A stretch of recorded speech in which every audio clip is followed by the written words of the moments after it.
Hello students, last class में हमने पढ़ा था न्यूक्लियोफिलिक सब्स्टिट्यूशन रिएक्शन के बारे में। आज हम लोग उसके आगे पढ़ेंगे। तो सबसे पहले हम लोग इसमें पढ़ेंगे ऑप्टिकल आइसोमरिज्म के बारे में, फिर एलिमिनेशन पढ़ेंगे और लास्ट में वुड्स रिएक्शन भी पढ़ाऊंगा। तो आपको यहाँ पे मैं तीन चार चीजें आज कवर कराने वाला हूँ। तो सबसे पहले ऑप्टिकल आइसोमरिज्म, फिर एलिमिनेशन रिएक्शन, फिर उसके बाद वुड्स रिएक्शन, और इसमें मैं आपको ग्रिग्नार्ड रिएजेंट्स के बारे में भी बताऊंगा। ये तो तीन चार चीजें आज हम लोग डिस्कस करेंगे। तो चलिए सबसे पहले हम लोग स्टार्ट करते हैं अपना ऑप्टिकल आइसोमेरिज्म। ऑप्टिकल आइसो, देखो ये ऑप्टिकल आइसोमर में होता क्या एक्चुअल में। देखो आपके पास समझ लो एक लाइट है जो जो एक इस ऐसे मूव कर रही है, मतलब प्लेन पोलराइज लाइट बोलते हैं इस तरह से, मतलब सारी का एक ही प्लेन पे है। तो इसको हम लोग बोलेंगे मतलब सेम प्लेन पे सारी लाइटें मूव कर रही है, ठीक है। प्लेन पोलराइज लाइट बोलूंगा इससे, मतलब प्लेन पोलराइज्ड लाइट, ठीक है। मतलब एक ऐसी लाइट जो पूरे प्लेन पे एक ही डायरेक्शन में मूव करे, ठीक है। फिर मैंने क्या करा, एक सॉल्यूशन लिया यहाँ पे, एक सॉल्यूशन भरा हुआ है मैंने इसमें, ठीक है। इसके अंदर एक सॉल्यूशन करा और इस लाइट को इससे पास किया। जब इस लाइट को इससे पास करेंगे तो अगर ये light as it is move कर जाती है, मतलब सेम रहती है, कोई इसकी डायरेक्शन में कोई वो नहीं होता, तो ये सॉल्यूशन था, ठीक है। अगर ये light as it is move गई और इसमें कोई मतलब चेंज नहीं आया, तो इसको हम लोग बोलेंगे optically inactive solution. Optically inactive solution, इन एक्टिव सॉल्यूशन, ठीक है। तो ये क्या होगा, एक तरह से ऑप्टिकली इनएक्टिव है, इसमें मतलब कोई ऑप्टिकल आइसोमर शो नहीं होगा।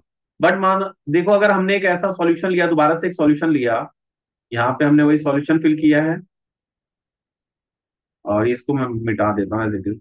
और इस बार जब आपने सॉल्यूशन से लाइट को पास किया, तो इसने इसको राइट साइड में, लाइट को राइट साइड में मूव कर दिया, मतलब ऐसे मूव कर दिया, थोड़ा इस डायरेक्शन में, मतलब ऐसे इसके राइट, इसका देखो ना, इस साइड राइट में मूव किया।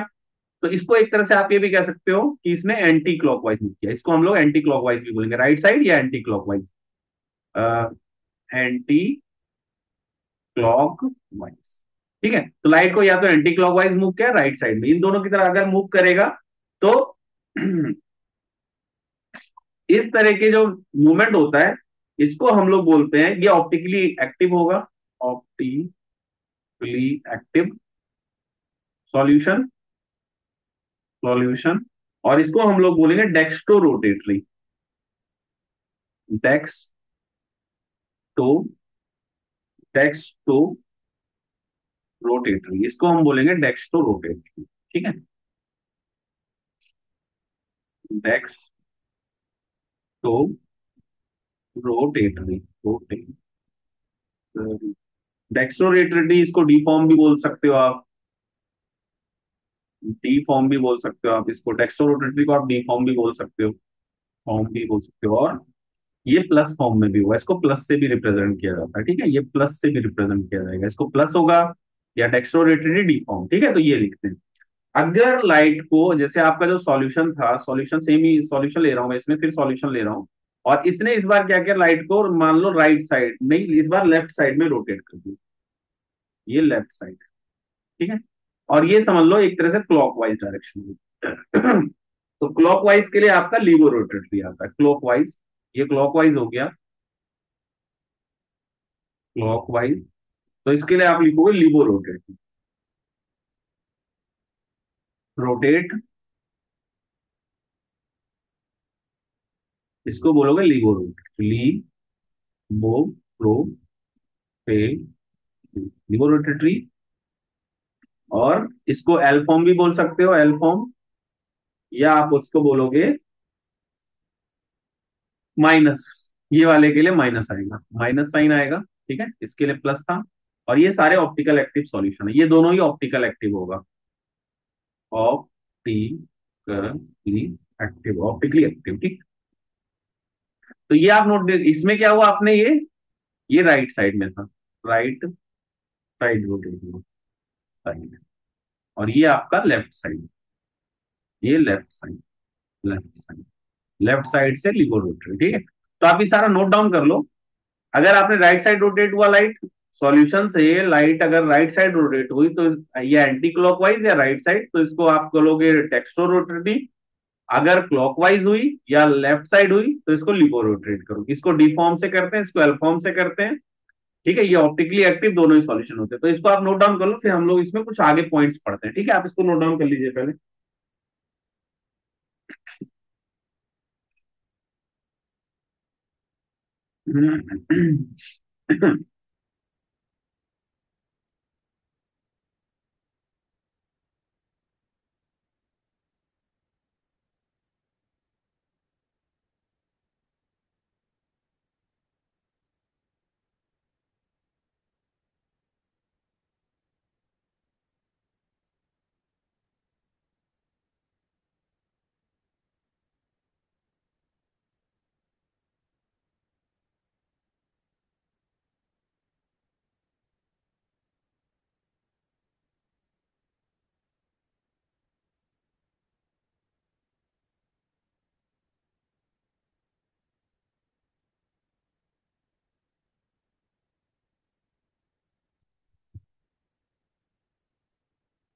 यहाँ पे ना एक चीज आप करेक्ट कर लेना, ये क्लॉकवाइज है, ये क्लॉकवाइज था और वो एंटी क्लॉक।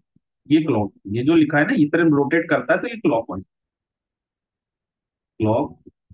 ठीक है, और जब आप ऐसे रोटेट करोगे तो ये एंटी क्लॉकवाइज होगा। ठीक है, ये एंटी क्लॉकवाइज है, ये मैंने थोड़ा मतलब मिस कर दिया, ये एंटी है, ये एंटी। आप इसको थोड़ा सा करेक्ट कर लेना, ये आपका क्लॉकवाइज है और ये वाला आपका एंटी क्लॉकवाइज है। ठीक है, क्योंकि आपका जो वॉच होती है वो ऐसे मूव करती है, जो क्लॉकवाइज फॉर्म में होती है, और अगर आप ऐसे मूव करते हो तो एंटी क्लॉकवाइज। तो ये एंटी क्लॉकवाइज का है, ये क्लॉकवाइज है। आप इसको नोट डाउन कर लो, फिर हम लोग थोड़ा आगे करते हैं। ठीक है, तो ये आपका क्लॉकवाइज हो गया, ये आपका एंटी क्लॉकवाइज। क्लॉकवाइज आपका डेक्स्ट्रो रोटेटरी रहेगा और एंटी क्लॉकवाइज आपका लीवो रोटेटरी रहेगा। ठीक है, आप इसको नोट डाउन कर लीजिए, फिर हम लोग अगला करें। चलिए,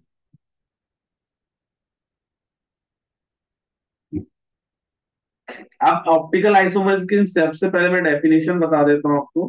तो ऑप्टिकल आइसोमेरिज्म देखो क्या होता है। ऑप्टिकल आइसोमेरिज्म, तो इसको आप लिख सकते हो, rotation of light, rotation of light either, rotation of light either right और left of the plane, either right और left of the plane when pass through the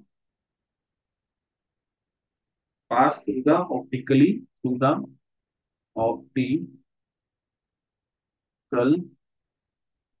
optically active solution. Solution. This phenomenon, this phenomenon, phenomenon, this phenomenon is called optical isomerism. Optical isomerism. ठीक है, तो rotation of light either right side और left side of the plane when pass through the optically active solution. ठीक है, तो this phenomena is called optical isomerism.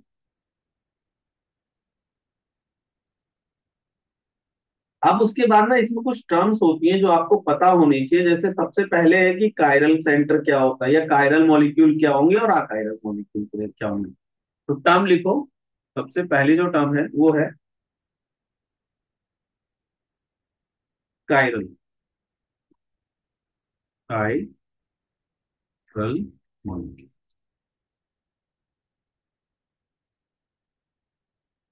Chiral molecule. इसमें the object which are the object which are non superimposable, non superimposable, non superimposable on their mirror image, mirror image, mirror image are said to be, said to be chiral,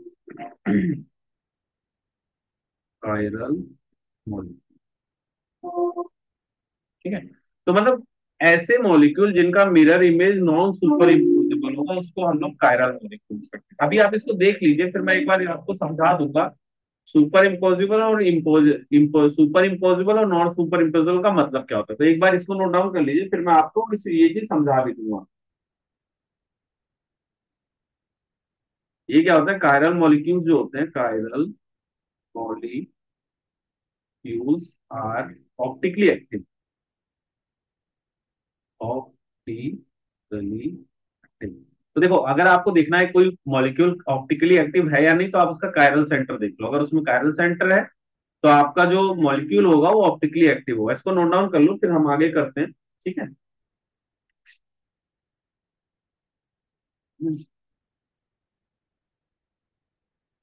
ठीक है। Next आप देखिए इसमें, the object which are which superimposable, superimposable, superimposable on their mirror image, mirror images are called achiral, achiral। ठीक है, तो achiral कौन होगा, जिसकी मिरर इमेज सुपर इम्पोजेबल होगी। ठीक है, सुपर इम्पोजेबल। अभी मैं समझा दूंगा सुपर इम्पोजेबल और नॉन सुपर इम्पोजेबल क्या होता है। अभी आप इसको नोट डाउन कर लीजिए। और ये क्या होता है, ये मॉलिक्यूल्स जो होते हैं super impose, achiral, achiral molecules जो होते हैं आर ऑप्टिकली इनएक्टिव, इनएक्टिव। ठीक है, तो देखिए आपका आपको इन जनरल फॉर्म में अगर देखना है तो देखो, जो कायरल मॉलिक्यूल्स होते हैं, मॉलिक्यूल्स वो नॉन सुपर इम्पोजिबल होंगे, नॉन सुपर इम्पोजेबल होंगे। और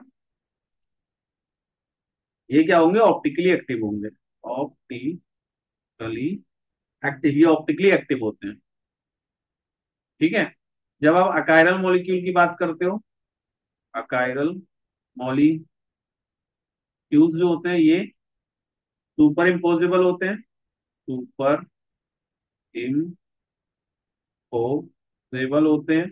और ये ऑप्टिकली इनएक्टिव होते हैं, ऑप्टिकली इनएक्टिव।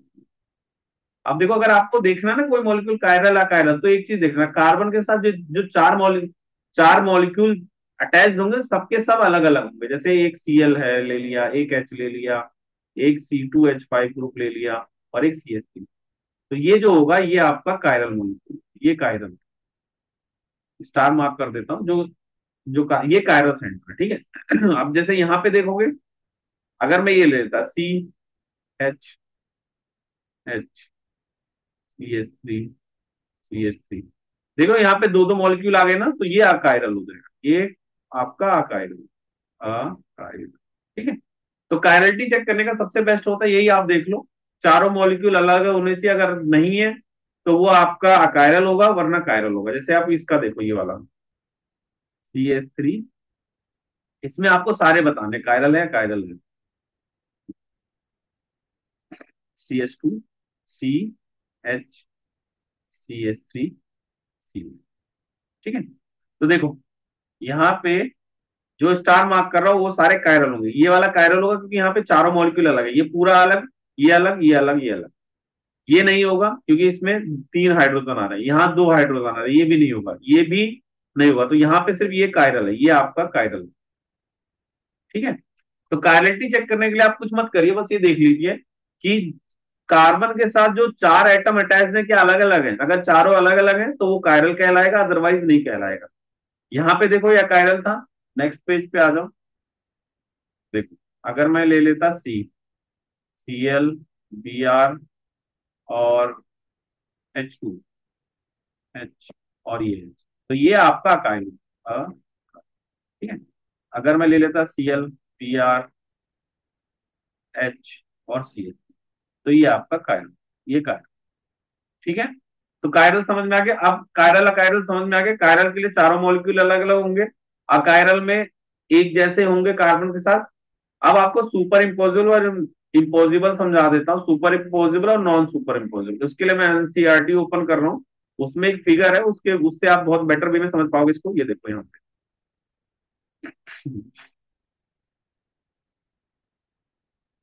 ये देखो यहाँ, हाँ ये देखो, यहाँ से आप समझ सकते हो। देखो, ये देख रहे हो, अगर आप इसका मिरर इमेज दो तो सेम जैसा आ रहा है, अब इसको इसके ऊपर अगर रखोगे, अगर आप इसको इसके ऊपर रखो तो एज इट इज बनेगा, ये भी एज इट इज। तो ये जो होता है नॉन कायरल कहलाता है, और ये सुपर इम्पोजिबल मिरर इमेज, ठीक है। ये देख लो, इसको आप चाहो तो बना सकते हो फिर। बट अगर आप इसका देखो तो मिरर इमेज एक जैसा नहीं आ रहा ना। जैसे अब इसको अगर चाहो तो आप उसके ऊपर नहीं कर सकते, तो ये आपका कायरल ऑब्जेक्ट होंगे, और ये नॉन सुपर इम्पोजिबल मिरर होंगे, ठीक है। तो ये नॉन सुपर इम्पोजिबल है, क्योंकि इसको आप अगर इसके ऊपर रखो तो एज इट इज इमेज नहीं बनेगी इन दोनों को, बट अगर आप इसको उठा के इसके ऊपर रखोगे तो एज इट इज आ जाएगा, मतलब कोई डिफरेंस नहीं आएगा। तो इसलिए ये आपका non chiral super imposable mirror image है, ये आपका chiral non super imposable mirror है। ये कायरल हो गया, ये कायरल हो गया, ये नॉन सुपर इम्पोजिबल है, ये सुपर इम्पोजिबल, मतलब ये नॉन सुपर इम्पोजिबल। तो आपको कायरल के लिए नॉन सुपर इम्पोजिबल समझ में आ गया। सुपर इम्पोजिबल और नॉन सुपर इम्पोजिबल में क्या डिफरेंस रहेगा, ये जो non super imposable mirror images और सुपर इम्पोजिबल मिरर इमेज, ये क्या है, एज इट इज उसके ऊपर आ जाएगी इसकी, मतलब इमेज अगर आप लोगे तो एज इट इज आ जाएगा यहाँ पे, ठीक है। बट यहाँ पे ऐसा नहीं होगा, ठीक है। तो आप ये समझ रहे हो, इसको आप देख लेना। अब हम लोग आगे पढ़ते हैं, देखिए चलिए, ठीक है। आइए, तो आपको मैंने सुपर इम्पोजिबल और नॉन सुपर इम्पोजिबल में डिफरेंस बता दिया। जैसे अगर आप ये देखो, अगर आप कोई सर्कल लो, इसका अगर मिरर इमेज दो तो ये सेम आएगा, तो ये super imposable, super imposable. But अगर आप ऐसे लेते ना कोई, मतलब समझ लो एक एरो बना दिया आपने ऐसे, इसका मिरर इमेज लोगे ना आप, तो इसका मिरर इमेज ऐसा बनेगा, तो ये non super imposable mirror, non super imposable, इम्पो, ठीक है। समझ में आ गया डिफरेंस सुपर इम्पोजिबल और non super imposable mirror image. Mirror image, mirror image, आप इसको नोट डाउन कर लो, फिर हम आगे करते हैं। चलिए,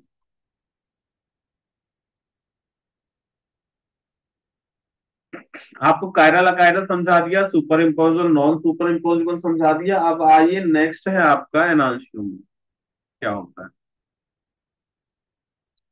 नेक्स्ट है आपका ये एनांशियोमर्स,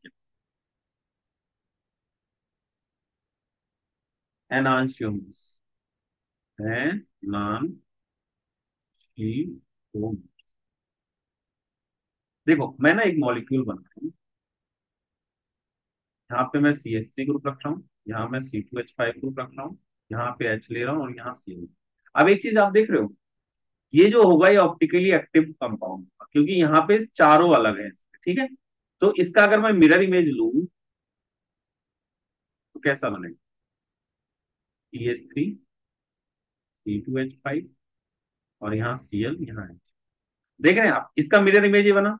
तो ये क्या होगा, एक तरह से ये एक दूसरे का मतलब ऑप्टिकली एक्टिव है दोनों, बट एक दूसरे के मिरर इमेज है। तो ये एक दूसरे का मतलब एनांशियोमर, एनांशियोमर का मतलब होता है ऑप्टिकली एक्टिव कंपाउंड का मिरर इमेज का पेयर, ठीक है। तो जैसे इसको आप ऐसे लिख सकते हो, एनांशियोमर मतलब हो गया group of,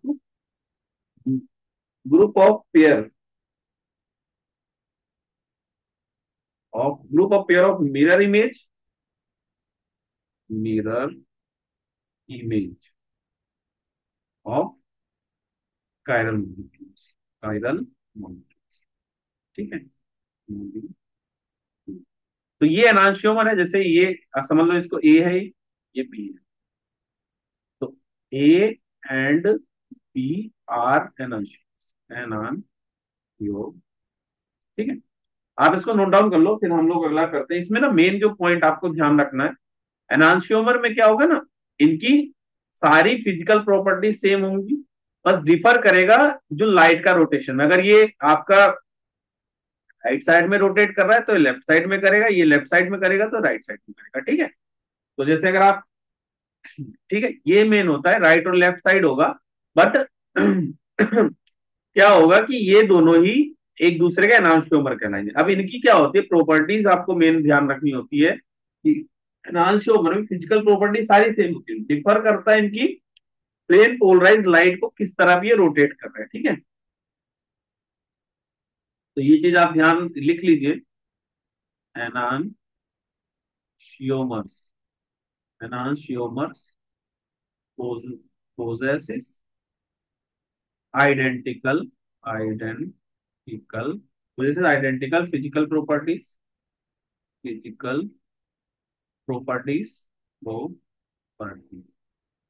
namely melting point,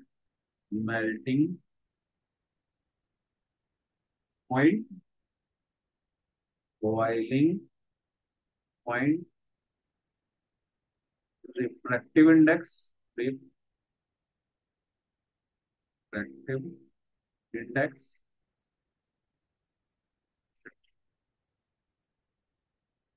they only differ with respect to the rotation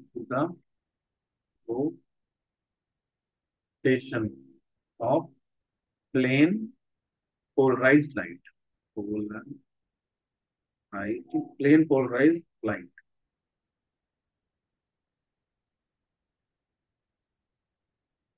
ठीक है, अब देखो, अगर if one of the N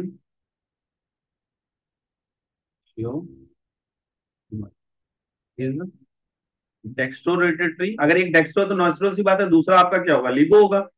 dextro row dextro rotator, अगर एक आपका डेक्स्ट्रो रोटेटरी है, डेक्स्ट्रो रोटरी है, डेक्स्ट्रो रोटरी है,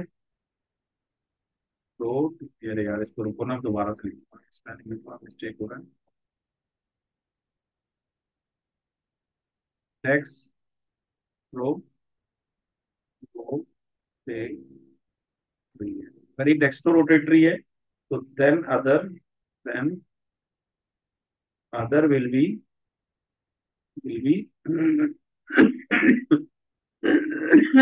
लिबो रोटेटरी, लिबो रोटेटरी।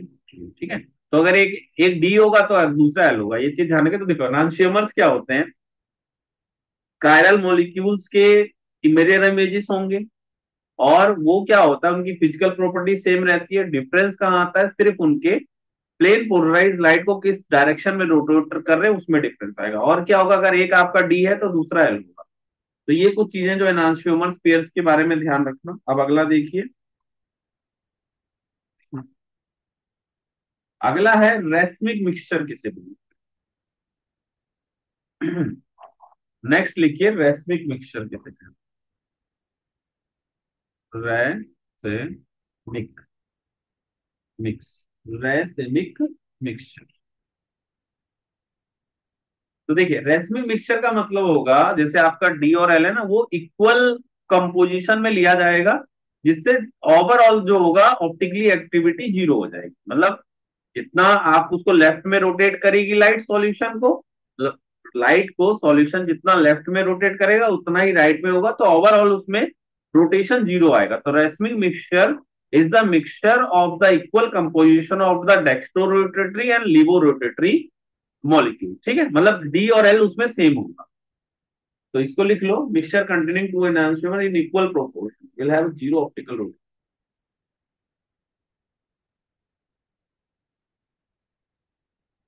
तो इसमें लिख लो आप mixture, a mixture, a mixture containing containing a mixture containing two enantiomers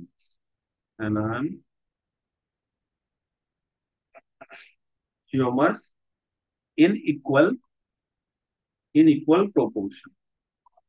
So in equal proportion will have will have zero optical voltage. Will have zero optical voltage. ठीक है।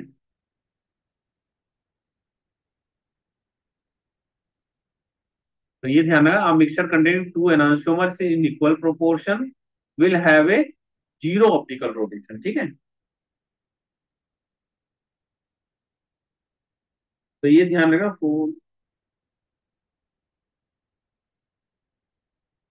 अब एक नेक्स्ट होता है, जैसे आपका इसमें क्या होगा, डी प्लस और माइनस इक्वल फॉर्म में होगा, तो ये आप कर लीजिएगा, रेसिप्रोकल मिक्सचर मतलब इक्वल कंप्लीट। अगला है आपका, एक होता है retention of configuration, retention of configuration, configuration मतलब इसका मतलब ये है कि जैसे आपका रिटेंशन ऑफ कॉन्फ़िगरेशन का मतलब है जो कॉन्फ़िगरेशन होगा उसमें कोई चेंज नहीं आए। जैसे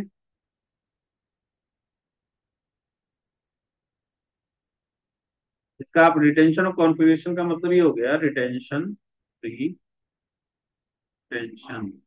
of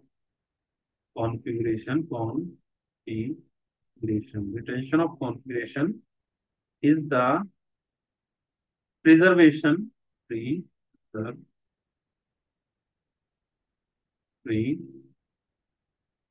is the preservation the preservation of the spatial arrangement and spatial arrangement of bonds to the when to an asymmetric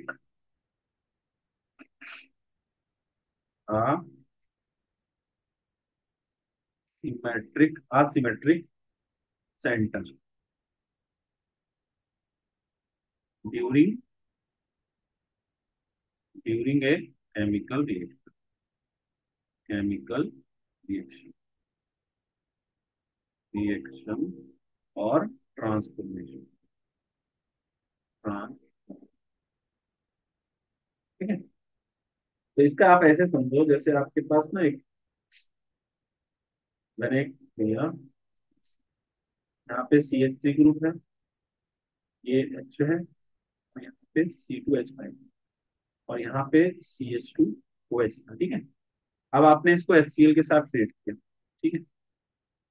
HCl के साथ हीट करा तो ये वाला ग्रुप यहाँ पे आ जाए तो आपका क्या, ये देखो ये कायरल सेंटर, ये ना, आप अगर देखो तो ये कायरल सेंटर है, तो इसकी स्ट्रक्चर में कोई चेंज नहीं आएगा। आप यहाँ पे क्या होगा, OH हट के यहाँ सिर्फ लग जाएगा और ये एज इट इज रहेगा। तो ये है, देखो कुछ ऐसा प्रोडक्ट में कुछ चेंज नहीं आएगा। तो इसी को कहते हैं रिटेंशन ऑफ कॉन्फिगरेशन। मतलब CH3 group as it is यहाँ रहा, यहाँ H आ गया, यहाँ पे C2H5 ग्रुप आ गया, C2H5 ग्रुप आ गया। ठीक है। और यहाँ पे आपका CH2Cl, मतलब एज इट इज आ गया, बस HCl H2O। ठीक है। आप एक चीज देखो, कुछ नहीं हुआ, जैसे ये था पूरा स्ट्रक्चर एज इट था, बस यहाँ पे पार्ट आपका चेंज हुआ। तो यहाँ पे क्या है, रिटेंशन ऑफ कॉन्फिगरेशन, मतलब कॉन्फिगरेशन जो पहले थी वो एज इट इज, तो इसको बोलते हैं रिटेंशन ऑफ कॉन्फिगरेशन। तो इसको लिख लो।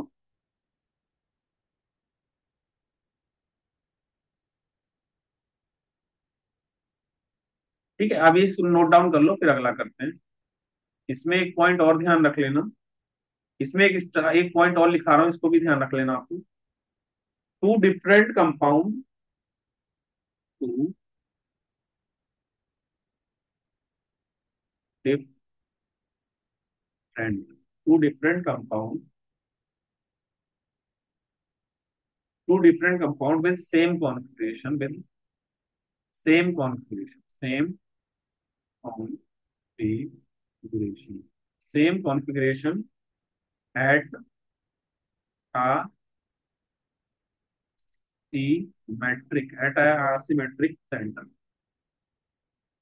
may have different optical rotation, different optical rotation.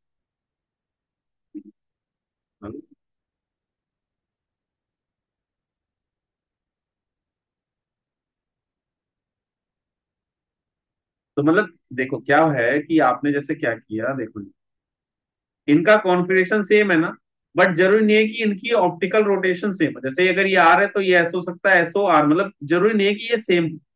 तो जो रिटेंशन ऑफ कॉन्फ़िगरेशन के बाद भी ऑप्टिकल रोटेशन हो सकती है, उसकी चेंज हो जाए, ठीक है, तो इसको आप लिख लो।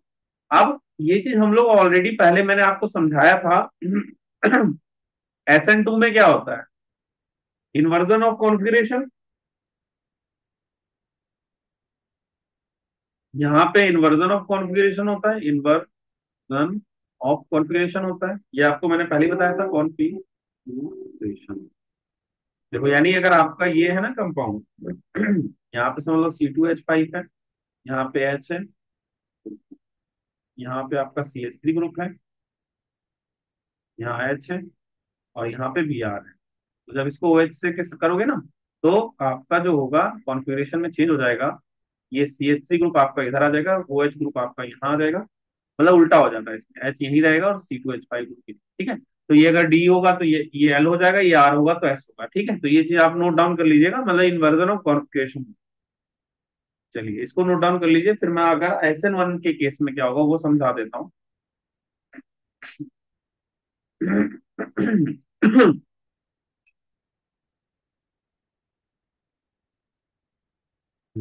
आप इसको नोट डाउन कर लो, फिर अगला मैं कराता हूँ।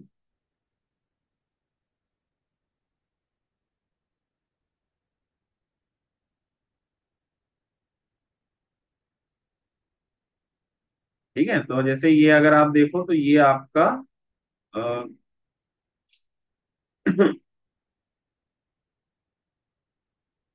इसको नोट डाउन कर लो, फिर अगला करते हैं, ठीक है। चलिए आप इसको नोट डाउन कर लो जल्दी से, फिर अगला करता हूँ, बताता हूँ आपको।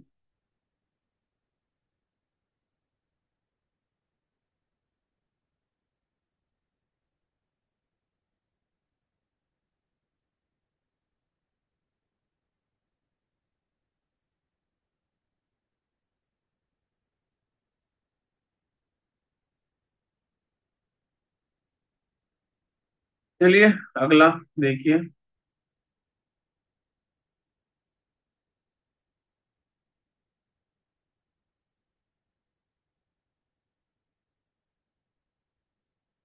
अब अगर SN1 का केस देखो क्या होता है। SN1 के केस में आपने देखा था हम लोग कार्बोकेटाइन बनाते, जैसे अगर ये होता CH3 CH3 CH3 सबसे पहले इसका कार्बोकेटाइन बनता CH3।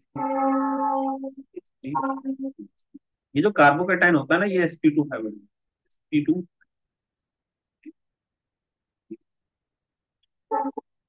अभी अगर हाइब्रिडाइज्ड है, sp2 हाइब्रिडाइज्ड है, तो इसमें क्या होगा, ये प्लेनर शेप, प्लेन, इसका शेप जो होगा प्लेनर, प्लेनर शेप होगा। अब अगर ये शेप प्लेनर है तो इसका स्ट्रक्चर कुछ ऐसा बना, PH3 PH3, ठीक है। या इसके ना चारों अलग कर देते हैं, इसमें ऑप्टिकल आइसोमर स्टोर ही नहीं होगा, मैं ऐसा कर रहा हूँ। इसमें तीन अलग कर देता हूँ। एक तो C2H5 कर देता हूँ और एक को H, तो यहाँ भी चेंज हो जाएगा आपको, एक हो जाएगा H और एक हो जाएगा C2, ठीक है। तो यहाँ भी आपका एक H हो जाएगा और एक C2, यहाँ पे H हो गया और यहाँ C2H, ठीक है। अब देख रहे हो ये प्लेनर है, यानी ये एक ही प्लेन पे है। अब अगर ये एक ही प्लेन पे है तो मॉलिक्यूल या तो ऊपर से, जो आपका OH माइनस है उसका अटैक क्या होगा, या तो ऊपर से होगा या नीचे से होगा। OH माइनस जो है आपका या तो यहां से अटैक कर सकता है या नीचे से अटैक। तो इससे ना इसके दो मॉलिक्यूल बन सकते हैं। एक में क्या होगा आपका, मतलब दो तरह के मॉलिक्यूल पॉसिबल है इसमें, CH3 C2H5 OH ग्रुप यहाँ भी आ सकता है, यहाँ आ सकता है, या फिर CH3 C2H5, और OH ग्रुप ये जगह मिल सकता है। ठीक है, तो देख लो यहाँ दो तरह के मॉलिक्यूल बन रहे हैं, तो क्या होगा, इससे क्या होगा कि आपका R और S दोनों कॉन्फ़िगरेशन, जैसे RS निकालना हो तो कैसे निकालोगे, इसमें प्रायोरिटी ग्रुप कितना है, 1 है, इसका आपको 2 देना पड़ेगा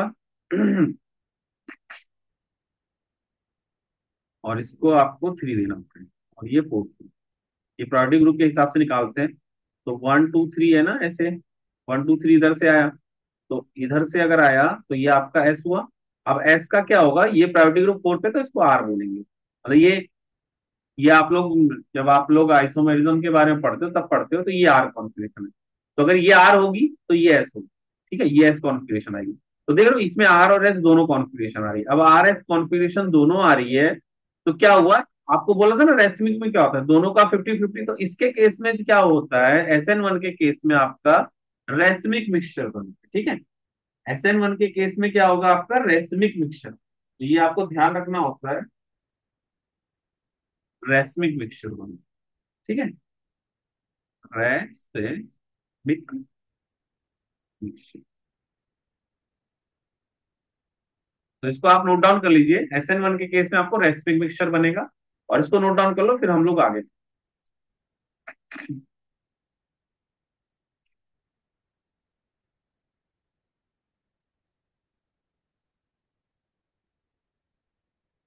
चलिए इसको नोट डाउन कर लीजिएगा, फिर हम लोग थोड़ा आगे करते हैं। अब ऐसा करते हैं, कुछ क्वेश्चंस पहले एनसीईआरटी में इससे रिलेटेड देख लेते हैं, फिर आगे पढ़ेंगे, ठीक है।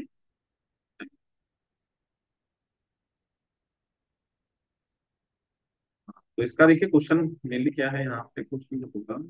अब ये देखो, ये क्वेश्चन है आपका, इसी से रिलेटेड है। देखो क्या कह रहा है, identify chiral and achiral molecule in each of the following pair of the compound. आपको बताना है कायरल, मैंने बोला था कायरल के लिए देख लो कि कार्बन के साथ चारों अलग अलग जुड़े हुए, यहाँ पे देख रहे हो चारों अलग अलग है, बट यहाँ पे दो Br ग्रुप एक जैसे है ना, तो ये वाला पहला कायरल हो गया, ये कायरल हो गया, ठीक है। ये पहला कायरल हो गया क्योंकि चारों अलग अलग ग्रुप, यहाँ पे देखो, हमें यहाँ पे देखना है, एक एच है, एक ओ एच है, एक ई है, ये यहाँ भी अलग अलग है चारों, यहाँ भी थे। अब इसमें देखोगे तो आप देख रहे हो ये वाला ग्रुप C2H5 है, और ये भी C2H5, दो ग्रुप सेम जैसे हैं, तो ये अकायरल हो गया, ये कायरल हो गया, ये आ, ठीक है। तो इसको अब इसमें देखिए, यहाँ पे देखिए एक तरफ CH3 ग्रुप लगा है, एक तरफ C2H5 ग्रुप लगा है, एक तरफ Br लगा, और एक H लगा हुआ, ये चारों अलग अलग है। इसका मैं अगर आपको स्ट्रक्चर बनाऊं तो ऐसा बनेगा, CH3H Br, और यहाँ पे C2H।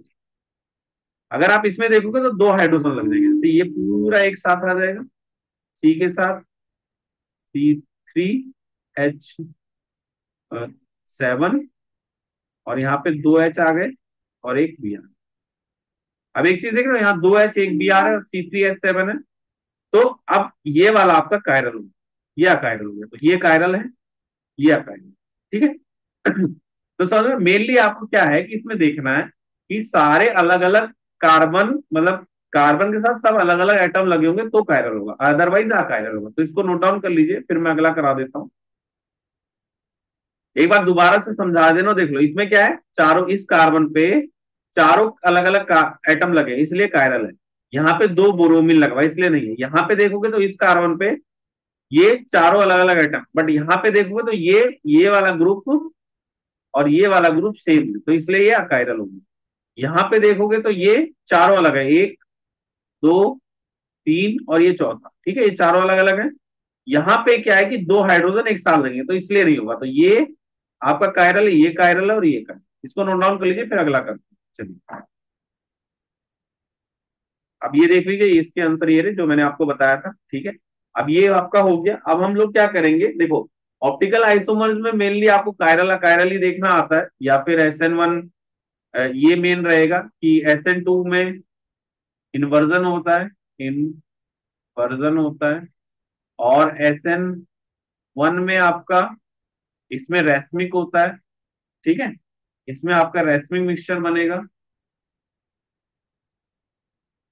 मिक होगा, रीजन होता है due to formation of carbocation, due to formation of कार्बो, कार्बो, ठीक है।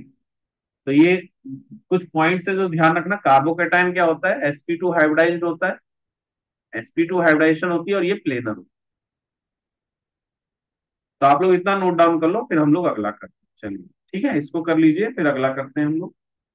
अब देखिए अगला जो, देखो ये आपका न्यूक्लियोफिलिक सब्स्टिट्यूशन से रिलेटेड चीजें खत्म हो गई। अब हम लोग जो नया टॉपिक करने जा रहे हैं वो है आपका एलिमिनेशन। ठीक है, तो नया टॉपिक लिखिए। जो नया टॉपिक अब हम लोग करने जा रहे हैं वो है एलिमिनेशन।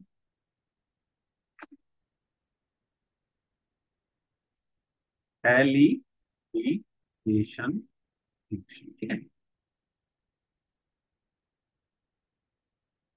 इसमें क्या होगा, जैसे आपके पास हेलाइड ग्रुप है, ये समझ लो सी, और आपका समझ लो यहाँ पे एक एक्स ग्रुप लगा हुआ है, और ये ठीक है, और यहाँ पे आपका एच ग्रुप है, और दो, ठीक है। तो इसमें क्या होगा, आपका कोई बेस होगा जैसे मान लो कि आपका कोई भी बेस है, नेगेटिव ले लेता हूं मैं, ये क्या करेगा, ये लीविंग ग्रुप, इसको ये बाहर जाएगा, तो ये एच इसको लेके जाएगा, तो ये क्या करेगा, इसको लेगा, ये इसको लेके जाएगा, ये बाहर जाएगा, और इसमें डबल बॉन्ड आता है यहाँ पे, ये वाला बॉन्ड यहाँ ब्रेक करके आता है, तो आपका ये लीविंग ग्रुप कहलाता है, लीविंग ग्रुप, और आपका डबल बॉन्ड, ठीक है। तो यानी सी डबल बॉन्ड सी, इस तरह से आपका डबल बॉन्ड, और बी और प्लस में एक्स, ठीक है। तो मेनली क्या होता है इसमें, आपका ये लिविंग ग्रुप है जो इसको बाहर निकाल के यहाँ पे डबल बॉन्ड है। अब इसमें एलिमिनेशन में होगा क्या, मेनली आप ये चीज समझो। मैं इसको हटा रहा हूँ, आप इसको कर लीजिए, फिर मैं नेक्स्ट पेज पे आपको समझाता हूँ इस पे रिएक्शन होंगी कैसे, ठीक है। अ, देखो, आपके पास एक रिएक्शन दे रहा हूं मैं, CH3 CH2 CH2 CH और C, ठीक है। तो देखो इसको जब आप OH माइनस से रिएक्ट करोगे ना, OH माइनस, तो क्या होगा, ये अल्कोहलिक फॉर्म में है, मतलब इन द प्रेजेंस ऑफ ये अल्कोहल होगा। एक चीज जरूर ध्यान रखना, दो तरह से OH माइनस मिलेगा आपको। अगर एक्वस फॉर्म में दिखता है तो यहाँ पे सब्स्टिट्यूशन रिएक्शन होगी, सब्स्टिट्यूशन करना। अगर OH नेगेटिव के साथ अल्कोहलिक लिखा हुआ है, अल्कोहलिक लिखा हुआ है, तो यहाँ पे एलिमिनेशन होगी, ठीक है। यहाँ पे आपको हमेशा एलिमिनेशन कराना है, एलिमिनेशन। तो यहाँ पे ये अल्कोहलिक है, मैं एल लिख देता, एल का मतलब अल्कोहलिक होगा, एल, ये एल कहीं लिखा हुआ है, इसका मतलब समझना अल्कोहलिक। तो इसमें देखो क्या होगा, अब एक तो बी आर ये हटेगा, बट हाइड्रोजन या तो इस साइड का हटाओ या इधर का हटाओ। तो हाइड्रोजन आपको वहां का हटाना है जहां पे एल्काइल ग्रुप ज्यादा लगे। जैसे यहाँ पे देखो, एक इधर से कार्बन ज्यादा है, और इधर से यहाँ पे सिर्फ यही का एक कार्बन है, इसके आगे कुछ नहीं है। तो आप उधर से हटाना जिस साइड आपको नंबर ऑफ कार्बन ज्यादा दिखे। मेनली आप ये देख लेना कि नंबर ऑफ कार्बन जहां पे अटैच ज्यादा हो जिस कार्बन से, जैसे यहाँ एक कार्बन अटैच है ना, यहाँ कोई नहीं है, तो आप इधर का हटाओगे तो ज्यादा बेटर प्रोडक्ट बनेगा। यानी ये आपका बनना चाहिए, ये होगा, मतलब ये बी आर हटेगा और एक एच हटेगा, तो यहाँ पे आएगा CH3 CH2 CH double bond CH और CH। अच्छा ये थ्री था, और मैंने यहाँ पे गलत कर दिया, ये CH3 था, तो ये CH3, ठीक है। तो ये आपका मेजर प्रोडक्ट, यहाँ पे दूसरा भी बनेगा बट वो मेजर नहीं माइनर बनता है, ये मेजर होता है, मेजर होता है। और जो दूसरा वाला बनेगा CH3 CH2 CH2 double bond CH, ये आपका माइनर।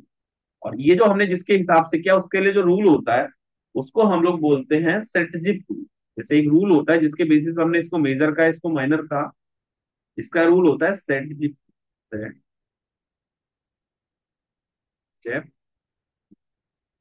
ये रूल समझ लो, सेटजिप रूल क्या है,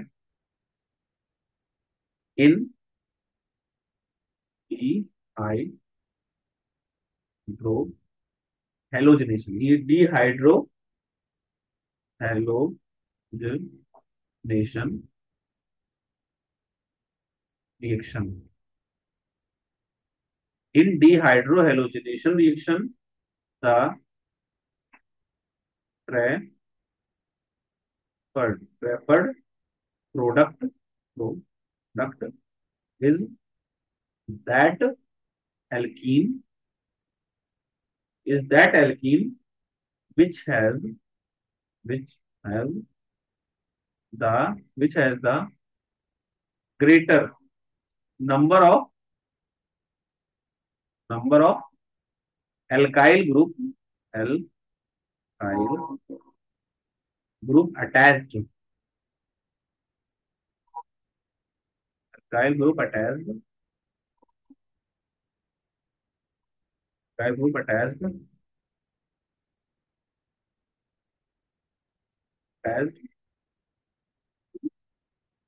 the double bonded carbon.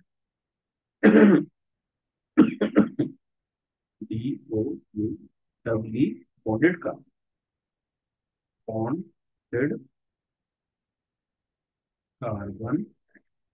ठीक है, तो आप एक चीज देख रहे हो, जब आपने डबल बॉन्ड बनाया यहाँ पे दो अल्का दोनों तरफ एक एक अल्काइल ग्रुप लगा हुआ है, ये आपका एक तरह से अल्काइल ग्रुप कहलाएगा, ये वाला पार्ट।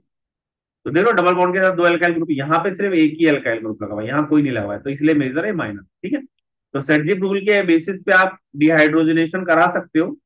और ये जो देखो दो चीज ध्यान रखना, अल्कोहलिक केवेज लिखा जरूर होगा वहां पे, एक्वस हो तो सब्स्टिट्यूशन कराना है, अल्कोहलिक लिखा हुआ है तो आपको एलिमिनेशन कराना है, और मेनली आपको वो वाला प्रोडक्ट बनाना है जहां पे आप वो देख लें डबल बॉन्ड उस साइड लगाना जहां पे नंबर ऑफ कार्बन ज्यादा बन रहे, मतलब नंबर ऑफ कार्बन ज्यादा अटैच होने, जैसे ये कार्बन इधर अटैच होगा एक डबल बॉन्ड ये। ठीक है, तो आप इसको नोट डाउन कर लो, फिर हम लोग आगे करते हैं।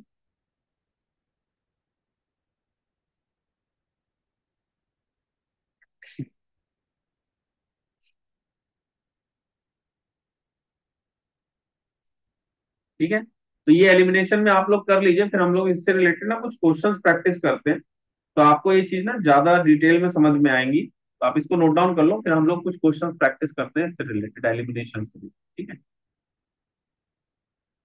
तो आ जाओ कुछ क्वेश्चन देखते हैं इससे रिलेटेड जो है आपकी बुक में।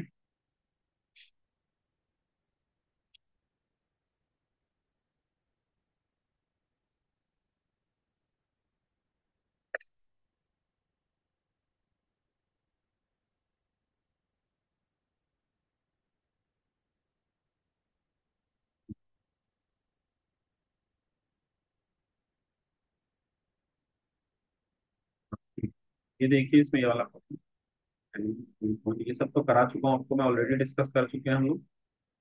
हाँ ये वाला 10.10 देखिए आप, ये वाला क्वेश्चन नंबर देखिए 10.10। तो जरा इसमें देखिए आपको प्रोडक्ट बताने कौन से बनेंगे, आप लोग जरा इसको ट्राई करो, फिर मैं इसको कराता हूँ आपको 10.10। जल्दी से देखो आप लोग, फिर मैं इसको कराता हूँ आपको 10.10।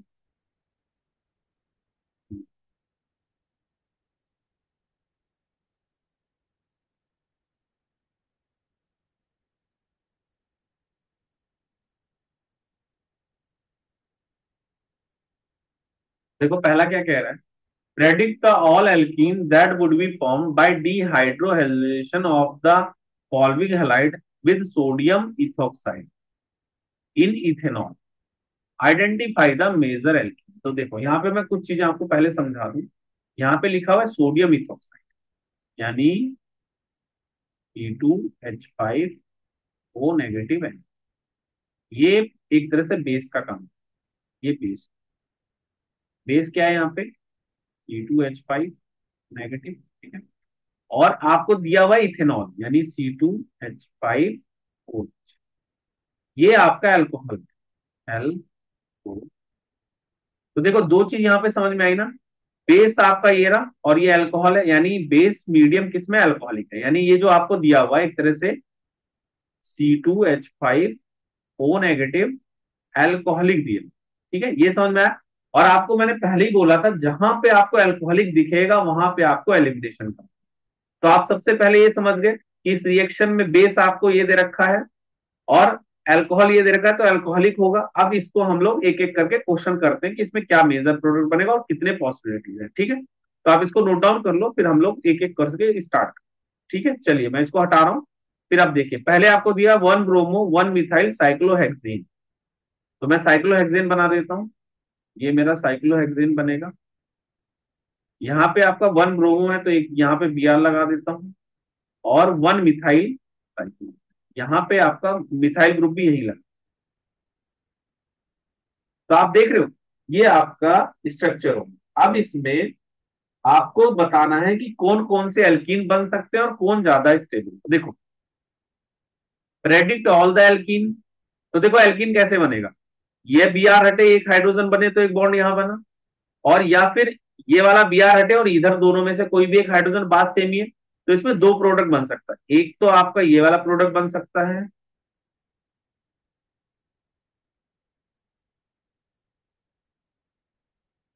CH2, एक ये प्रोडक्ट बन सकता है इसमें।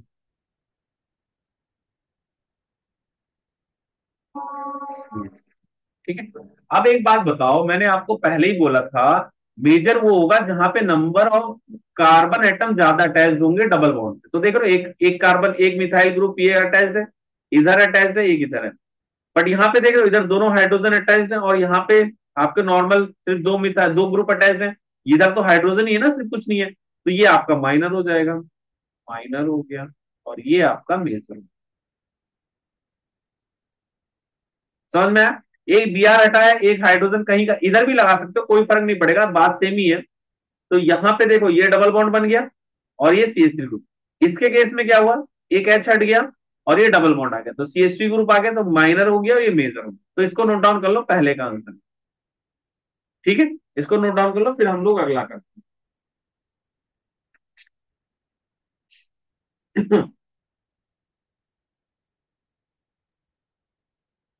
अब अगला देखो, इसको हटा रहा हूं मैं, अगला देखो। अगला क्या कह रहा है, two chloro two methyl butane. Two chloro two methyl butane, butane है ना, यानी इसको एक, दो, तीन, चार। यहाँ पे क्या है, टू क्लोरो टू मिथाइल, यानी यहीं पे आपका C ग्रुप भी है और यहीं पे आपका क्लोरीन भी। तो टू क्लोरो टू मिथाइल ये आ गया। ठीक है, तो अब देखो यहाँ पे क्या क्या पॉसिबिलिटी, या तो यहाँ डबल बॉन्ड लगा दो, या यहाँ डबल बॉन्ड लगा दो। अगर यहाँ लगाते हो तो देख रहे हो, दो मिथाइल ग्रुप इधर से आएंगे और एक इधर से आएगा। पर अगर यहाँ लगाओगे तो एक ही होगा। जैसे अगर आप इसका प्रोडक्ट बनाना चाहो, C2H5O नेगेटिव में की प्रेजेंस में, C2H5OH की प्रेजेंस, ठीक है, ये बेस है, ये अल्कोहलिक है। तो आपको ये प्रोडक्ट बन सकते, C डबल बॉन्ड C, यानी H2CH3CH2CH। ठीक है, यही हुआ ना, CH3 ये रहा, ये H3 है, और यहाँ पे H2 आ जाएगा, और यहाँ H2। ठीक है, तो सॉरी, ये H3। तो आपका एक तो प्रोडक्ट ये बन सकता है, और एक हो सकता है जब यहाँ पे डबल बॉन्ड है इस साइड में, एक तो ये बनेगा और एक ये बन सकता है। CH3 ग्रुप इधर लगा रहे, CH3 ग्रुप इधर ले, डबल बॉन्ड यहाँ ले, CH। ठीक है, तो देख रहे हैं आप यहाँ पे। अब ये आपका मेजर है, मेजर है, और ये आपका माइनर। ठीक है, तो ये आपका मेजर हो गया और ये माइनर हो गया। तो इसको आप ध्यान रख लीजिएगा, इसको सेटजेप प्रोडक्ट भी बोला जाता है। जैसे इसको सेटजेप रूल्स के थ्रू आपने लिखा है ना, तो इसको सेटजेप प्रोडक्ट भी बोला, सेटजेप, इसको सेटजेप प्रोडक्ट भी बोला जाता है। अगर कभी आए तो लिख लेना आप, ये सेटजेप प्रोडक्ट भी है। ठीक है, ये सेटजेप प्रोडक्ट है, और ये आपका, इसको हॉफमैन बोलते हैं। जैसे ये सेटजेप होता है, ये हॉफमैन, जो माइनर वाला होता है उसे हॉफमैन बोलते हैं, हॉफमैन, और इसको सेटजेप बोलते हैं। तो ये आप नोट डाउन कर लो, और मेनली आपको यही ध्यान रखना है, आपको डबल बॉन्ड वहां लगाना है जहां पे अल्काइल ग्रुप ज्यादा बन रहे हैं। तो इसमें अल्काइल ग्रुप ज्यादा बन रहे हैं, तो डबल बॉन्ड यहाँ लगा दिए, मेजर हो गया, ये माइनर हो गया। आप इसको लिख लो, फिर लास्ट करते हैं तीसरा। चलिए, इसको मैं हटा रहा हूँ, अगला फिर कर लीजिएगा। यहाँ पे आपको सबसे पहले दिया हुआ है पेंटेन, यानी 5 कार्बन लगा देते हैं। ठीक है, अब है टू ब्रोमो, 2,3 का, सबसे पहले 3 ब्रोमो कर देते हैं, यहाँ पे एक ब्रोमीन ग्रुप लगा देता हूँ। अब ये कह रहा है 2,2, यानी यहाँ पे एक और यहाँ पे एक और कॉमा 3, ये तीनों जगह ट्राइमिथाइल। यानी यहाँ भी मिथाइल ग्रुप लगा हुआ है, यहाँ भी मिथाइल ग्रुप लगा हुआ है, यानी यहाँ भी। ये भी मिथाइल ग्रुप ही है। और ये चार बॉन्ड हो गए, इसके चार हो गए, ये H2 आ जाएगा और ये C। अब एक चीज देखो आप लोग यहाँ पे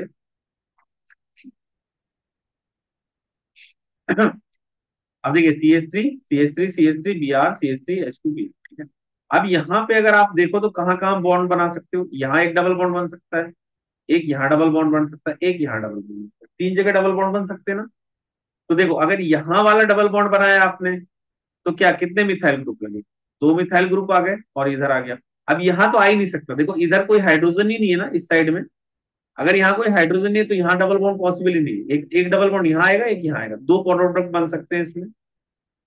एक देखो ऐसे CH3 CH3 CH3 C double bond CH2 और CH2, ये आपका माइनर है। ठीक है। मेजर वाला देखो क्या रहेगा, CH3 CH3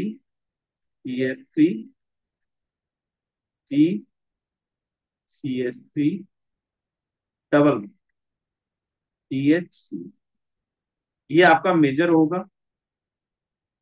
और मेजर इसलिए होगा क्योंकि यहाँ पे आप देख रहे हो दो एल्काइल ग्रुप इधर भी आ रहे हैं, एक इधर भी है, बट इसमें देख रहे हो एक भी एक ही इधर ही एल्काइल ग्रुप है, इधर तो कोई एल्काइल ग्रुप लगा ही नहीं है। तो ये माइनर माइनर हो गया, ये मेजर हो गया, तो मेजर प्रोडक्ट आपका ये हो गया और माइनर प्रोडक्ट ये हो गया। और मेनली आप ना ये ध्यान रखना, कहीं भी बेस के साथ अगर एल्कोहलिक है, बेस एल्कोहलिक है, तो आपको हमेशा एलिमिनेशन कराना है। और एलिमिनेशन में भी उस साइड वाला डबल बॉन्ड बनाना जहां पे अल्काइल ग्रुप ज्यादा लगे। जैसे यहाँ पे अगर देखोगे तो एक अल्काइल ग्रुप इधर भी आएगा, दो अल्काइल ग्रुप इधर भी आएंगे, जैसे दो अल्काइल ग्रुप इधर हो गए, एक अल्काइल ग्रुप इधर हो गया। बट अगर आप यही चीज इस साइड में लगाते इधर लगा रहे हो तो एक ही दो अल्काइल ग्रुप इधर ही आ रहे हैं, इधर कोई अल्काइल ग्रुप ही नहीं आ रहा, तो स्टेबिलिटी इसकी ज्यादा है इन कंपेरिजन ऑफ इसके, इसलिए ये ज्यादा मेजर प्रोडक्ट हो गया, माइनर हो गया। आप लोग इसको नोट डाउन कर लो, फिर हम लोग अगला करते हैं। तीसरा हो गया, मेनली इसमें हमने सेडजिप रूल लगाया है। सेडजिप रूल में अल्काइल ग्रुप जितने ज्यादा होंगे, जैसे यहाँ पे दो अल्काइल ग्रुप है, आप डबल बॉन्ड हमेशा वहां लगाना जहां नंबर ऑफ अल्काइल ग्रुप ज्यादा है। यहाँ पे देख रहे हो एक ही लग रहा है, यहाँ पे दो लग रहे हैं, इधर एक अल्काइल ग्रुप ये रहा, एक ये रहा, एक ये रहा, तीन है। यहाँ पे सिर्फ दो अल्काइल ग्रुप, तो इसलिए आपने इसको लिया। ठीक है, आप इसको नोट डाउन कर लो, फिर हम लोग अगला करते हैं। चलिए मैं इसको हटा रहा हूँ, ठीक है। अगला क्या कह रहा है आपका, ये सब तो क्वेश्चन बाद में कराऊंगा ना आपको।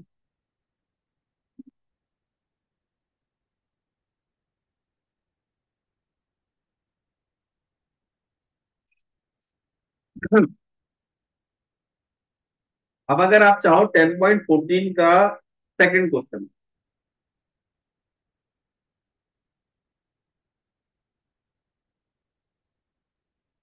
10.14 का अगर आप सेकंड क्वेश्चन देखो तो यहाँ पे भी देखो क्या दे रखा है, केवच दे रखा है और इथेनॉल दे रखा है ना, अल्कोहलिक है, तो यहाँ पे एलिमिनेशन होगा। अब इसका अगर आप स्ट्रक्चर बनाते तो कैसा बनता है ये, एक CH3 ग्रुप इधर आता, एक CH3 ग्रुप इधर आता, एक CH3 ग्रुप इधर आता और ये तो एक Br हटा दो और H कहीं से भी हटा दो, एक डबल बॉन्ड आ जाएगा, यानी CH3 CH2 डबल बॉन्ड ये आ जाता ना। ठीक है, CH3 डबल बॉन्ड CH2, ठीक है, तो ये आ जाता CH2 CH3, ठीक है। तो इसमें और कोई पॉसिबिलिटी, यही एक प्रोडक्ट बन सकता है, और तो कोई प्रोडक्ट बनना नहीं है, तो इसका आंसर यही होगा थर्ड का, सॉरी सेकंड का आंसर यही होगा। अल्कोहलिक की वजह ना इथेनॉल दिया हुआ है तो अल्कोहलिक है, तो यहाँ पे एलिमिनेशन होगा और आपको ये डबल बॉन्ड आ जाएगा यहाँ, ठीक है। तो इसको नोट डाउन कर लो, फिर हम लोग अगला करते हैं। अब आप अगला और देखो, ये वाला देखो सेकंड पार्ट, ये थर्ड वाला। थर्ड में क्या होगा आपका, यहाँ पे सब्स्टिट्यूशन होगा। रीजन, आपको एक्वस दिया हुआ है, अल्कोहल नहीं दिया हुआ है, मैंने बताया था ना। एक्वस के केस में सब्स्टिट्यूशन करना और अल्कोहल के केस में एलिमिनेशन करना। तो यहाँ पे क्या होगा आपका, ये आएगा तो CH3 CH और Br की जगह OH आ जाएगा और CH2 CH, ठीक है। तो इसके केस में आपका ये सब्स्टिट्यूशन किया है मैंने यहाँ। जहां वाटर लिखा हुआ है एक्वस फॉर्म में, वहां आपका सब्स्टिट्यूशन होगा, सब्स्टिट्यूशन होगा। और जहां पे इथेनॉल होगा वहां पे आपको एलिमिनेशन होगा, एलिमिनेशन। ठीक है, तो ये सारी चीज ध्यान रखना, इसलिए हमने इसमें OH लगाया।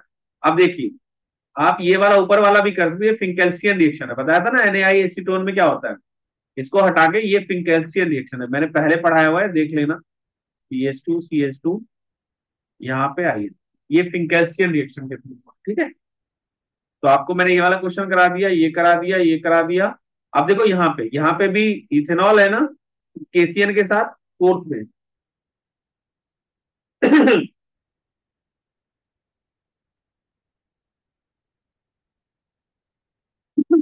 बट यहाँ पे एक्वस लिखा हुआ है, देखो AQ लिखा हुआ है ना, इसलिए आप यहाँ पे सब्स्टिट्यूशन कराओ।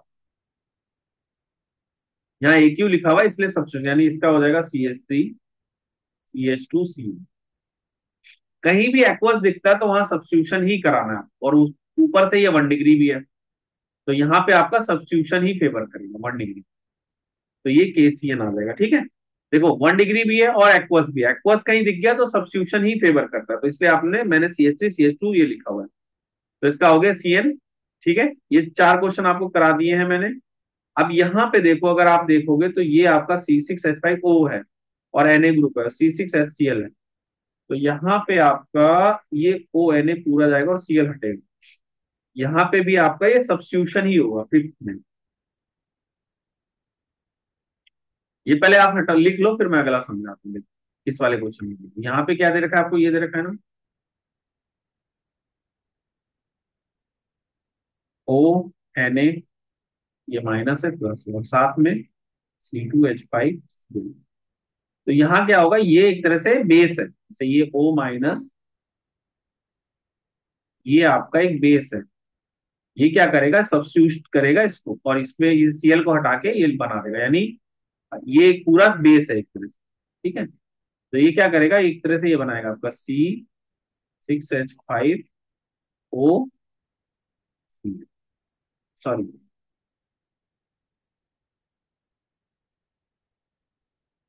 C2H5, इधर आ जाएगा C2H। ठीक है, ये इसका प्रोडक्ट हो जाएगा NaCl। तो इसको आप नोट डाउन कर लीजिए फिफ्थ वाला, फिर अगला करते हैं। ये सब ऑलरेडी हम लोग करे हुए हैं, इसलिए मैं डिस्कस कर रहा हूँ। इसको मैं हटा रहा हूँ, ठीक है, इसको मैं फिर हटा रहा हूँ, फिर अगला करते हैं।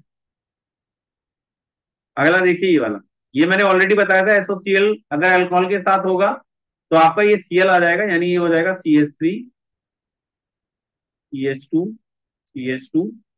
Cl SO2 और H। आपको बताया था ना, ये SOCl2 कहीं होगा तो हटा के इसको OH, अल्कोहल को हटा के Cl लगा देगा यहाँ पे। ठीक है, तो इसका Cl हो गया। अब देखो ये परऑक्साइड वाला, ये एंटी मार्कोनिक्स होगा, तो इसका आंसर क्या होगा, CH3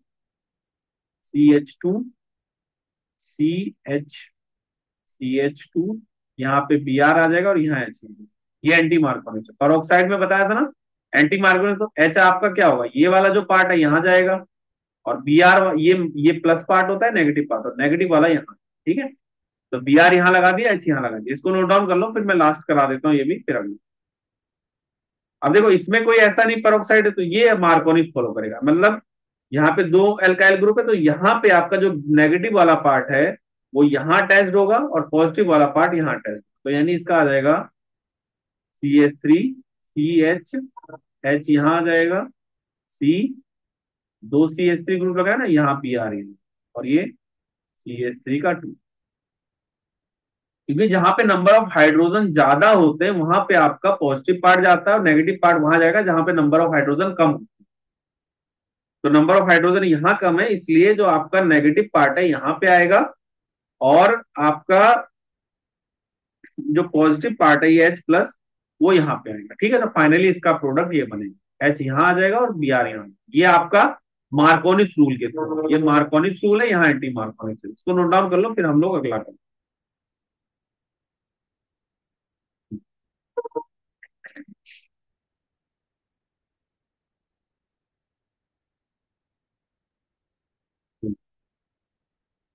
ठीक है, तो ये अपना कर लीजिए, फिर हम लोग अगला करते हैं। चलिए, मैकेनिज्म इसको नहीं करना है, ये सब करा दिया आपको। अब देखो यहाँ भी अगर आप ये चीज 10.15 भी चाहो ना तो कर सकते हो, इसमें कुछ नहीं है, ये SN2 मैकेनिज्म फॉलो करेगा। SN2, रीजन ये है कि ये देखो, ये प्लस पे, ये बेस माइनस है, और यहाँ पे वाटर दे रखा है, वाटर दे रखा है तो एक्वस हुआ है, और ये आपका 1 डिग्री है। तो 1 डिग्री प्लस एक्वस SN2 ही फॉलो करेगा, तो इसमें मैकेनिज्म जो होगा SN2 मैकेनिज्म फॉलो करेगा, ठीक है।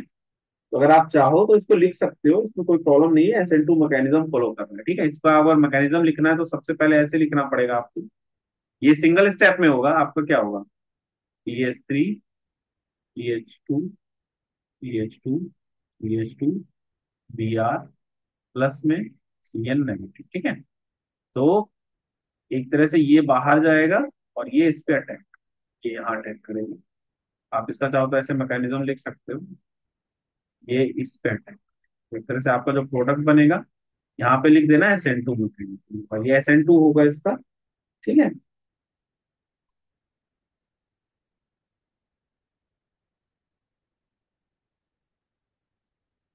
यहाँ पे आपका आ जाएगा CH3 CH2 CH2 CN, ठीक है, ये Cn आ गया, और प्लस में आपका क्या है, के बी आर अलग, ठीक है।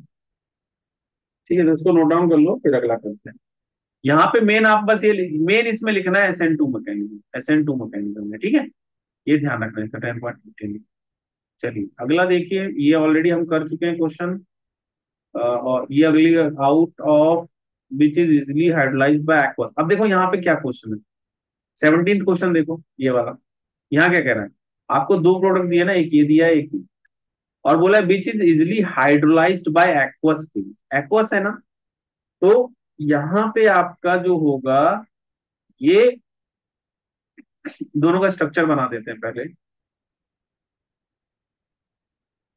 देखो, ये बेंजीन है, यहाँ पे आपका CH2 ये आपका बेंजाइलिक हैलाइड है, और इसके केस में दो है, सी, यहाँ पे दो बेंजीन ग्रुप है, और यहाँ पे एक बेंजीन ग्रुप और लगा हुआ है, और यहाँ पे एक H भी है, और एक Cl भी, ठीक है। तो इन दोनों में आपको बताना है कि कौन इजिली हाइड्रोलाइज करेगा।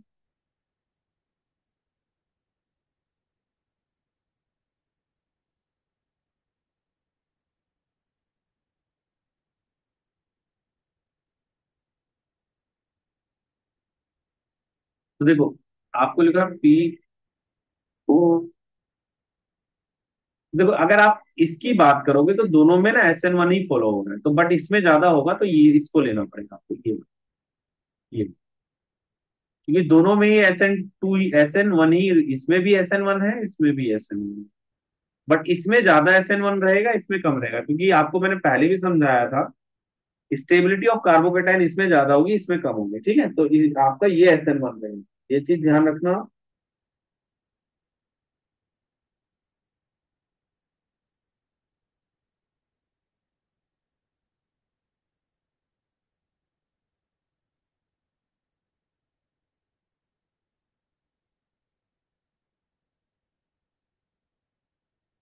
ठीक है, तो इसमें अगर आपको देखना है तो आप ये लिख सकते हो, ये ज्यादा ज्यादा रिएक्टिव है देन इससे, रीजन इसका है ये SN1, क्योंकि SN1 ही होगा इसमें। तो आप इसका अगर रिएक्टिविटी हमारा easily hydrolyse by aqueous KOH, तो आपको ये लेना, ठीक है।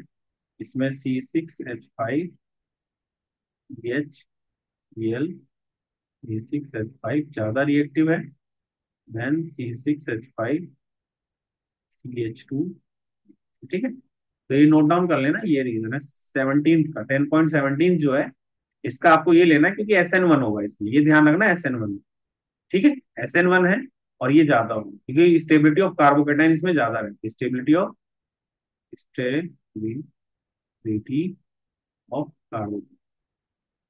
कार्बो, ठीक है। तो इसको नोट डाउन कर लीजिए, फिर हम अगला करते हैं फिर। हम्म,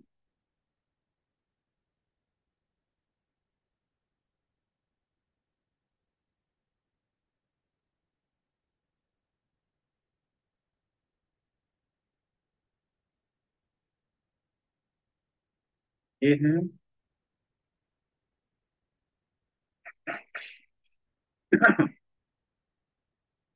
अब जैसे अगर आप ये चीज चाहो तो इसका भी आंसर लिख सकते हो 10.20।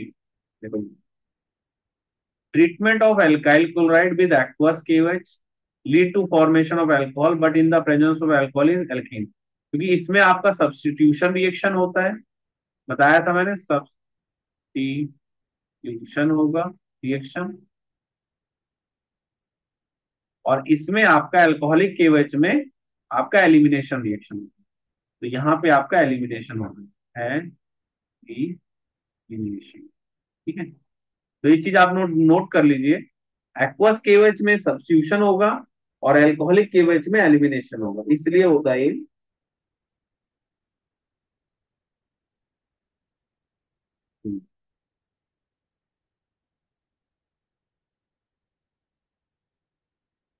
एक्वस केवेज में आपका सब्स्टिट्यूशन रिएक्शन रहेगा, ये ऐसे लिख लो, एक्वस केवेज, यहाँ पे आपका सब्स्टिट्यूशन हो रहा है, सब्स्टिट्यूशन रिएक्शन हो रही है। ठीक है, और जब आप अल्कोहलिक केवेज ले लो तो वहां पे आपका एलिमिनेशन रिएक्शन।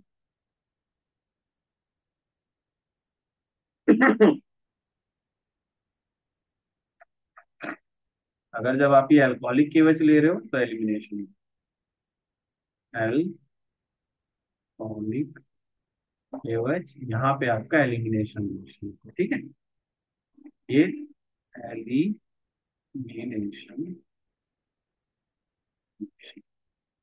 तो आप इतना लिख सकते हो बस कि एक में अल्कोहलिक है, इसमें, ठीक है, इसमें एक्वस केवेज में आपका सब्स्टिट्यूशन है और इसमें अल्कोहल आपका एलिमिनेशन, ये इसका आंसर हो जाएगा।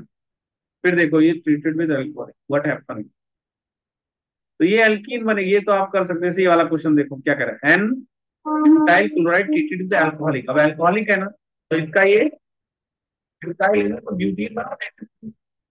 पहले वाला 22 का देखो, आपको कह रहा है एन ब्यूटाइल, ये पहले आप हटा देता हूं मैं, देखो इसमें क्या कह रहा है, n butyl chloride treated with alcoholic chemical, यानी आपको दिया हुआ है मीथेन, एथेन, प्रोपेन, यहाँ पे आपका क्लोरीन ग्रुप लगा हुआ है, ये CH3 है, ये H2 है, ये H2 है, और ये H2। ठीक है, जब इसको आप KOH अल्कोहलिक लोगे तो आपका क्या होगा, बोलो, CH3, CH2, CH, double bond CH। ठीक है, क्योंकि ये एल्कीन बनाता है, मैंने आपको पहले ही बताया था। ये अभी मुझे कराना है सब्जेक्ट टू हाइड्रोजन क्लोरोबेंजीन, ये भी अभी नहीं होगा, ethyl chloride treated with aqueous.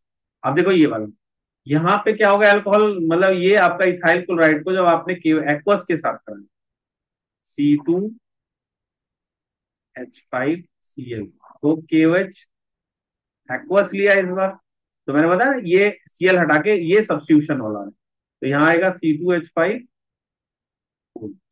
ठीक है, ये आपका सब्स्टिट्यूशन है फोटो। अब अगला क्या है, ये अभी आपको कराना है मुझे इनथाइल ट्रीटमेंट। अब ये अगला वाला देखो, ये भी सब्स्टिट्यूशन है, ये वाला, यहाँ क्या कह रहा है, CH3Cl+KCl, तो यहाँ भी सब्स्टिट्यूशन होगा, तो ये CH3Cl बना देगा, प्लस में KCl बना लेगा। ठीक है, KCl के साथ कराए ना इसने, तो Cn आएगा,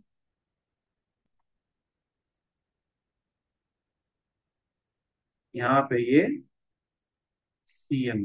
ठीक है, तो ये इसका समझ में आ गया, इसका मैंने ये करा दिया, ये वाला क्वेश्चन आपको ये रहा, यहाँ पे आंसर इसका, ये वाला करा दिए, 3 क्वेश्चन करा दिए, और अभी बाकी के अभी मुझे कराने हैं, बाकी के अभी हम नहीं कर सकते, वो हम बाद में करेंगे। चलिए, तो ऐसा करते हैं, अभी आप लोग इतना ही कर लो, बाकी के जो क्वेश्चन बचे हैं वो हम लोग बाद में कर लेंगे, धीरे धीरे सारे क्वेश्चन खत्म हो जाएंगे। तो अभी आप लोग इतना कर लो, बाकी का हम लोग बाद में करेंगे। चलिए, थैंक यू।